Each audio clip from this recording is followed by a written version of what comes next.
આપણે આ કઠોળને 24 કલાક માટે પલાળવા મૂકેલો હતો. હવે સરસ એવું પલળી ગયું છે.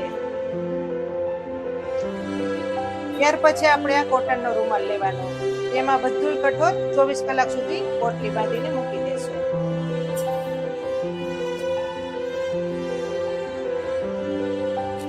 24 કલાક રાખશું એટલે બધા દાણામાંથી કોટા નીકળી જશે.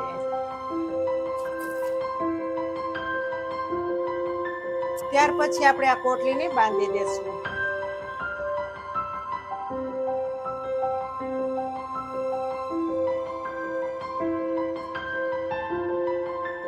ચોવીસ કલાક સુધી આપણે આ પોટલીને રાખીશું, જેથી કરીને આપણા બધા કઠોળના કોટા ફૂટી જાય. વાલામાં જ રાખશું.